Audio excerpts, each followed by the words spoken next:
En el 79 después de Cristo, muy debajo del ruido ensordecedor del Coliseo, una chica de 19 años llamada Sabina, de origen dacio, estaba encadenada en una celda tan oscura que apenas distinguía sus propias manos.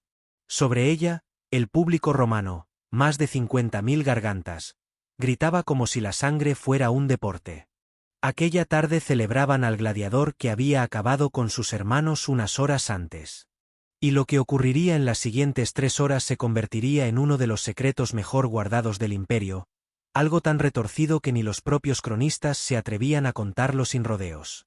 El Coliseo no era solo una arena, era el símbolo máximo de poder, la máquina que Roma usaba para decirle al mundo, aquí mandamos nosotros. El aire olía a hierro caliente, sudor, incienso barato y carne que llevaba horas secándose bajo el sol. Arena no era decoración. Era para absorber la sangre. Punto. Y bajo esa arena existía un laberinto de jaulas, pasillos y cuartos donde Roma guardaba lo que consideraba botín humano, prisioneros, condenados y mujeres de pueblos vencidos. Cuando el general Marco Antonio aplastó la rebelión de hacia un año antes, regresó con cientos de cautivos, incluyendo más de 100 mujeres nobles, líderes, sacerdotisas, guerreras. Roma no solo quería vencerlos, quería quebrarlos por dentro. Para ellos, la humillación era un arma más efectiva que cualquier espada. Y Sabina, con su piel clara de montaña y su cabello oscuro, era para ellos un trofeo más. Ese mismo día, el gladiador del momento, Gaius Valerius Maximus, había derrotado al campeón dacio frente al mismísimo emperador Tito. Su cuerpo era un mapa de cicatrices y golpes viejos. Cada marca contaba una pelea ganada o una vida arrebatada. Nacido esclavo, criado para pelear o morir, había sobrevivido 14 años en la arena. Y según la tradición romana, el ganador tenía derecho a elegir parte del botín humano. Sabina estaba en esa lista. En la celda femenina, las guardias entraron con cubetas de agua helada para preparar a las cautivas. Las lavaron sin cuidado, les cambiaron la ropa rota por túnicas simples y marcaron detalles en tablillas de cera como si fueran mercancía. Una anciana sacerdotisa murmuró lo que todas temían: nos están alistando, para el espectáculo o para lo que viene después. Ninguna opción sonaba mejor que la otra. Pero ese día, Roma había preparado algo distinto. Algo más humillante. Algo que haría temblar incluso al Senado cuando se enterara. ¿Qué espectáculo especial preparó Roma para estas mujeres? El sol de la tarde golpeaba el Coliseo como un martillazo. Arriba, el público ya estaba acomodado con vino barato, pan y una euforia casi enfermiza. Para ellos, los intermedios eran casi tan sabrosos como los combates principales. Cacerías fingidas, peleas montadas, ejecuciones disfrazadas de mitos. Pero ese día, los organizadores tenían una idea nueva. Una celebración de la victoria romana sobre los dacios. 20 mujeres fueron subidas por el sistema de elevadores, esos mismos que normalmente lanzaban leones o gladiadores en escena. Sabina sintió el cambio de aire al salir. De la humedad de las mazmorras a una luz tan brillante que le quemó los ojos. Los gritos fueron inmediatos. El público no veía personas, veía botín. La arena olía a sangre vieja mezclada con calor. Los heraldos comenzaron a recitar los crímenes de las mujeres. Rebeldía, traición, desobediencia a los dioses romanos. Todo inventado, claro, pero útil para calentar a la multitud. Luego vino el giro humillante. Las obligarían a pelear entre ellas con espadas de madera. Un jueguito inocente, según los organizadores. En realidad, era una prueba perversa. Las que sobrevivieran serían reclamadas por campeones romanos. Las que no, morirían rápido.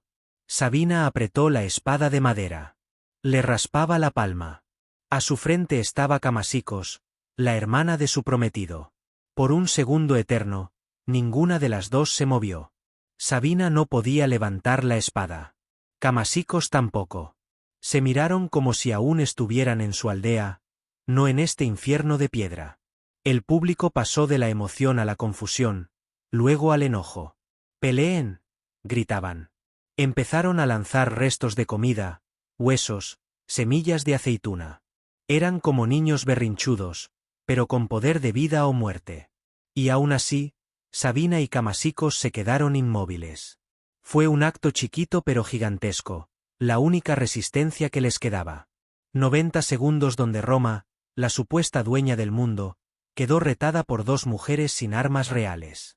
La paciencia del Coliseo duró poco. Los guardias irrumpieron y el drama teatral se volvió violencia real. Uno golpeó a Camasicos por la espalda con la parte plana de una espada.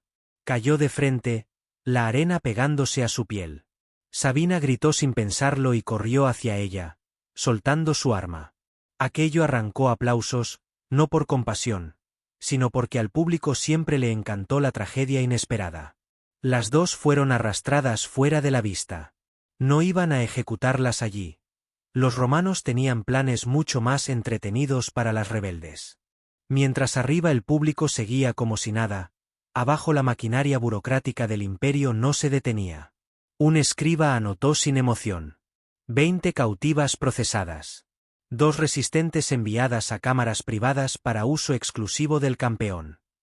Ni nombres, ni historia, ni humanidad. Solo inventario. Sabina y Camasicos fueron separadas y llevadas a cuartos pequeños, fríos, hechos para quebrar almas. Anillos de hierro incrustados en piedra, bancas duras, cerrojos gruesos. Aquellos espacios no eran improvisaciones. Habían sido diseñados para exactamente este propósito. Roma llevaba demasiado tiempo perfeccionando la humillación. Pero lo que nadie sabía era que aquel día no terminaría como Roma esperaba. El gladiador más temido del Coliseo estaba a punto de cometer un acto tan imperdonable que sacudiría al Senado entero. El corredor subterráneo olía a humedad y metal. Gaius Valerius Maximus caminaba acompañado de 2 guardias, todavía cubierto del sudor y la sangre del combate. A cada paso, su pulso seguía acelerado. La adrenalina de haber sobrevivido una vez más aún quemaba en su pecho. El maestro de juegos se acercó con una tablilla de bronce donde se leían los premios del día. Oro, vino, una noche en un lecho real, o el privilegio carnal, esa tradición que Roma defendía como si fuera un derecho divino. Maximus, acostumbrado a matar para seguir vivo, ni siquiera parpadeó. Era un trámite, uno más de tantos. Lo que Maximus no sabía era que Sabina estaba destinada a él. Cuando la puerta de la cámara se abrió, ambos se quedaron inmóviles. Él entró con la coraza puesta, el casco bajo el brazo, la mirada endurecida por tantos años de brutalidad. Ella estaba en la esquina, acorralada, temblando, pero aún así con la barbilla levantada como si se negara a romperse. Entre ellos, el silencio pesaba más que cualquier cadena. Maximus había tenido que aceptar ese premio antes. Para Roma era normal, para él era obligación. Pero ese día algo se fracturó. Cuando vio el miedo de Sabina, sintió una punzada que no esperaba. Reconocimiento. Se quitó el casco y lo dejó caer en el piso con un golpe seco. Luego se sentó en un banco de piedra, apoyó los codos en las rodillas y cubrió su rostro con las manos. Sabina se quedó helada. ¿Qué estaba haciendo? ¿Era un truco? ¿Un juego cruel? Cuando él levantó la mirada, habló en un dacio torpe, aprendido de otros prisioneros. ¿Cuál era su nombre? Sabina respondió con voz casi inaudible. Él negó suavemente. No. El que te hicieron ver morir. Ella respondió, Disabelis. Maximus tragó saliva. Hoy maté a un Dailis. Tu gente usa ese nombre mucho. Era la conversación más humana que ambos habían tenido en meses. Durante 2 horas hablaron en susurros. Él le contó que su padre murió en prisión de deudas cuando él era niño. Ella le narró cómo su aldea fue arrasada, cómo perdió todo. Los guardias pasaron 2 veces, escucharon murmullos y siguieron de largo creyendo que todo estaba en orden. Era una ironía brutal. Por primera vez en su vida, Maximus se negaba a actuar como la bestia que Roma quería. Y por primera vez Sabina hablaba sin llorar. En ese cuarto frío, 2 personas que el imperio había convertido en objetos, recuperaban un pedacito de humanidad. Cuando el sol comenzaba a caer, Maximus tomó una decisión que era casi un suicidio social. Golpeó la puerta y llamó al guardia. Esta mujer está enferma, dijo. Infectada. No acepto la asignación. El guardia lo miró con sospecha. Sabía que era mentira. Pero también sabía que discutirlo significaba papeleo, testigos, una revisión del protocolo, y nadie quería meterse en líos a esa hora. Con un gruñido, aceptó la versión. Sabina fue llevada al área médica. No por compasión, sino por burocracia. Maximus había desafiado una tradición romana delante de testigos. Eso no iba a pasar desapercibido. El gladiador más famoso del Coliseo acababa de romper una tradición sagrada. Y esa pequeña decisión iba a encender un incendio político en Roma. Sabina fue llevada al llamado sector médico, un nombre elegante para un sitio que parecía más una bodega de abandono que una enfermería. El aire estaba cargado de humedad, moho y un olor agrio que se pegaba a la piel. Camas improvisadas, cuerpos febriles, heridas infectadas, aquel lugar no curaba.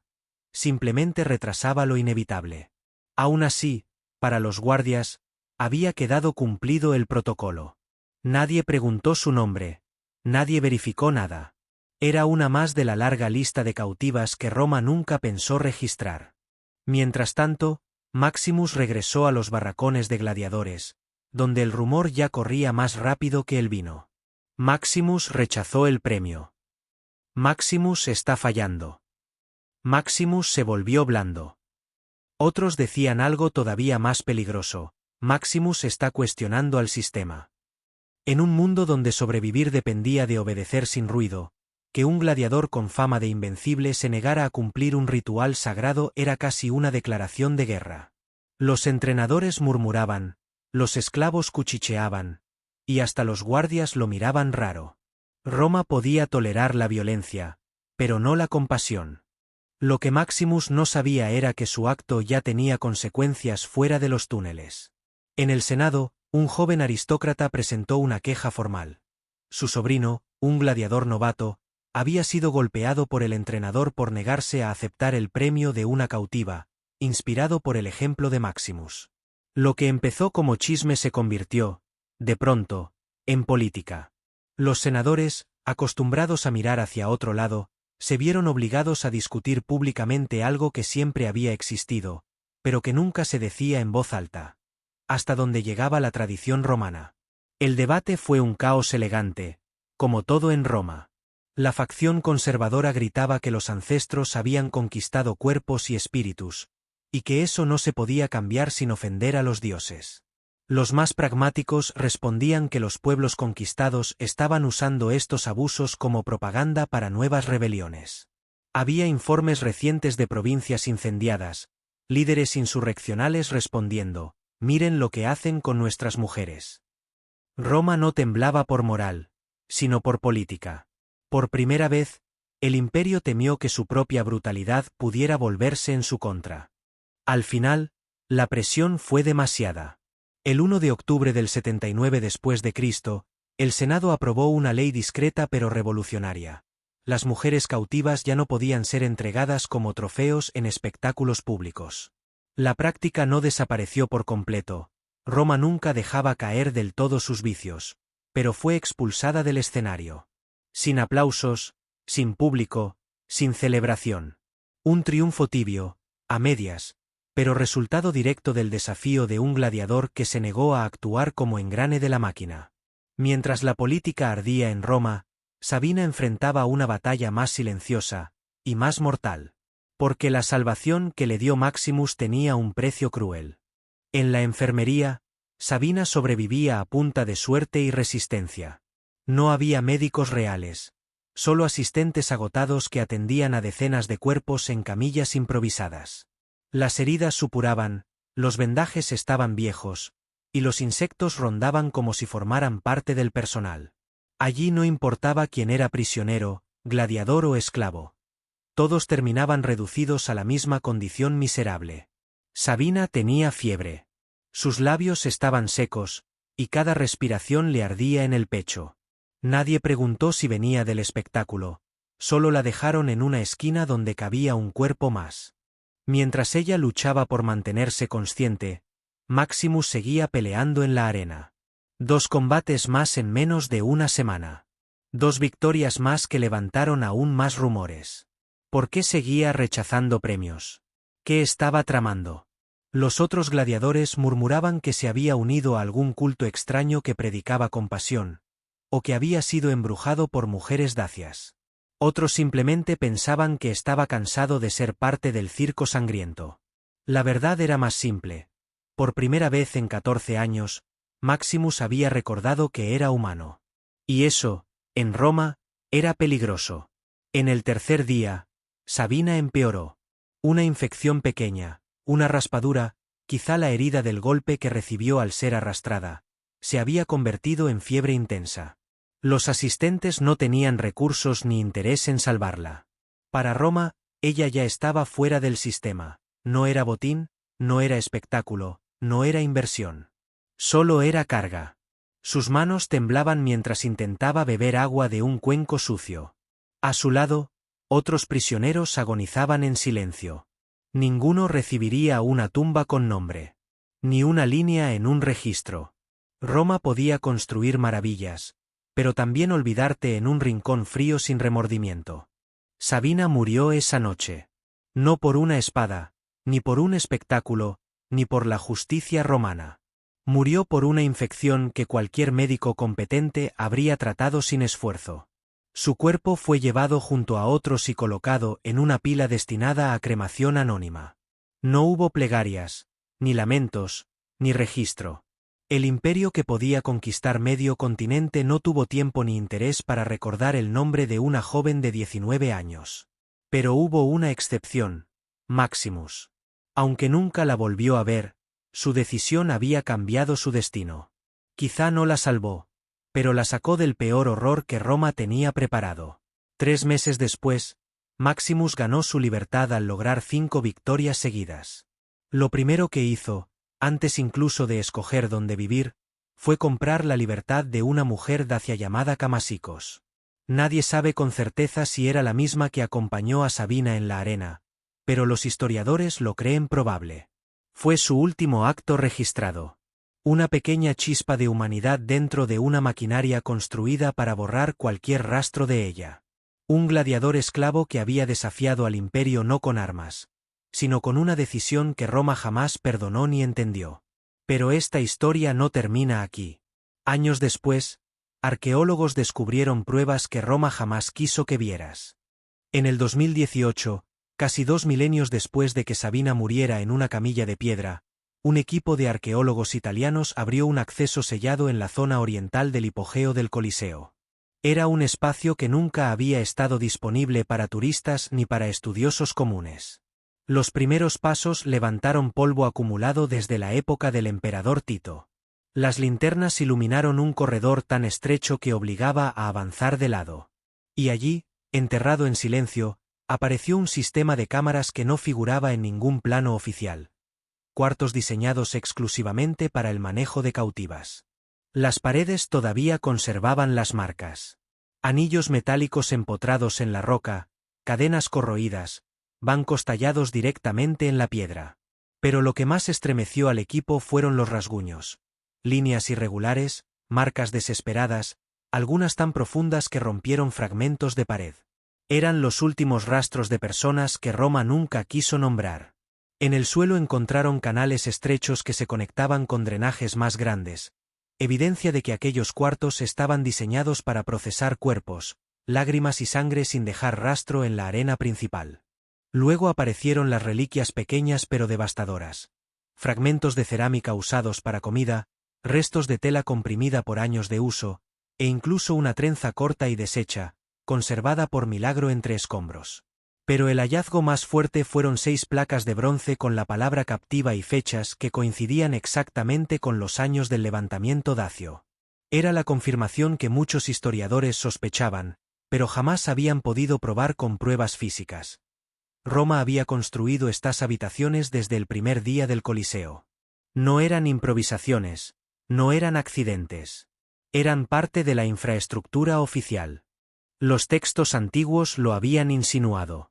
Dio Casio mencionaba cámaras de asignación sin detallar. Séneca hablaba, con cautela, de prácticas indecibles. Tácito había guardado silencio sospechosamente.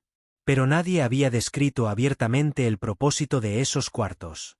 El imperio era maestro en disfrazar monstruos con palabras elegantes. Ahora, siglos después, la arquitectura hablaba más claro que cualquier cronista. Roma había institucionalizado la humillación. Habían construido espacios donde la humanidad se apagaba a puerta cerrada mientras arriba la multitud gritaba por diversión. Lo que hace esta historia tan perturbadora no es solo la brutalidad, sino la eficiencia. El Coliseo era un monumento a la ingeniería. Sí, pero también a la deshumanización sistemática. La brillantez y la oscuridad convivían sin pelear. Y ahí, enterrado bajo capas de piedra y silencio, quedó el destino de personas como Sabina. Vidas que no importaron a nadie excepto a un gladiador que se atrevió a recordar que hasta en el corazón del imperio más poderoso, todavía podía existir un pequeño acto de rebeldía humana. Ese gesto no cambió al mundo. No detuvo la máquina. Pero dejó una huella que los arqueólogos encontraron siglos después. Las ruinas del Coliseo reciben millones de turistas cada año. La mayoría ve piedras, historia, espectáculo. Pocos saben lo que hubo debajo. Porque la historia no solo se construye sobre héroes. A veces se sostiene sobre los fragmentos de quienes Roma quiso borrar.